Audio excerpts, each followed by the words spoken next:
Hey guys, so I'm going to be doing the book Sacrifice tag created by our lovely Ariel Bissett. I will link her down below. And I know I'm like years late to this tag, but oh well. So let's just get into the questions.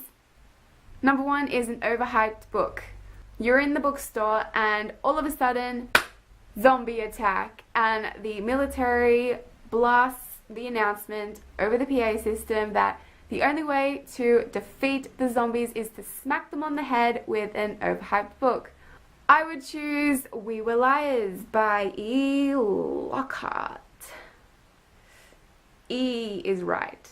Or more like to be fair, it is beautifully written, like E. Lockhart has a talent, but everyone was just so enthralled with this book and they were so awestruck with it, and this book was just so absurdly overhyped. It was just unnecessary in my opinion.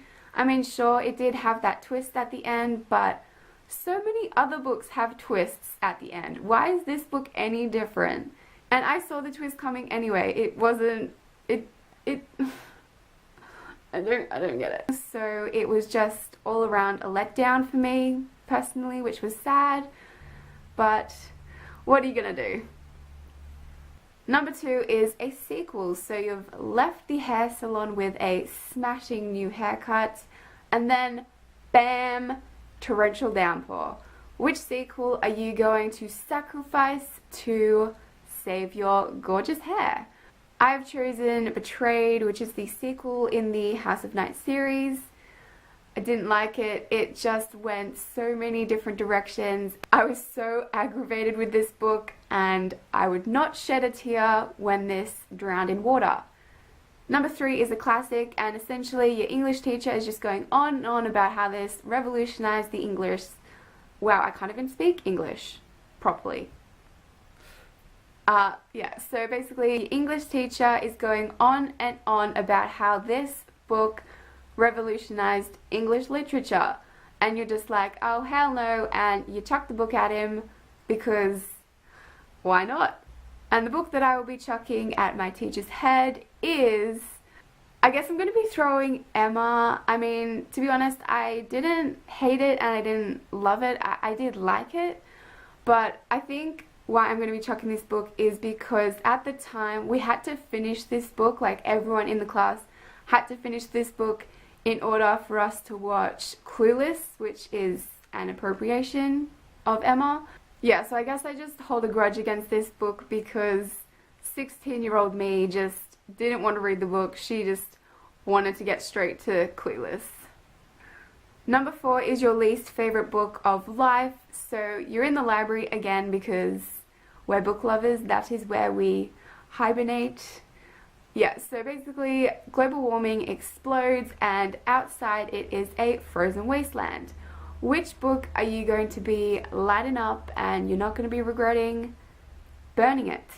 This book is Darkness Before Dawn, and to be honest, I was drawn in by the cover. That was the biggest mistake of my entire life. It was terrible. I mean, I hate bagging on books, but this one just had all the cliches of YA, and I couldn't stand it. I mean, I read it all. I consider that a feat in and of itself, completing it, but I would never, ever, ever, ever read it again. It's going up in flames. And number five was added on by Christine from Polar Bananas Books, and it is, you have gum in your mouth and you're about to go on stage, so what are you going to do? You're going to chuck out the gum in the last pages of the book, which ending you completely hated. So this additional question was so perfect because I knew my answer straight away, and it was Jenny Han and Siobhan Vivian's Ashes to Ashes. Don't get me wrong, I absolutely love the ending, but it should have stayed the ending. When they went on to the epilogue, that's when shit just went downhill for me. But the epilogue just destroyed that whole illusion of a happy ending. It was just heartbreakingly too real. all the feels were felt. Just no. No, I'm ripping those pages out. They don't exist. No. I'm keeping the ending as the ending. No freaking epilogues. No. Alright, so that is the end of the book sacrifice tag. Hopefully you enjoyed it and hopefully you weren't offended. Sorry if you were, but it was my own opinions, so sorry if I hurt your feelings. But for now, I will see you guys in my next video. Bye! I've chosen...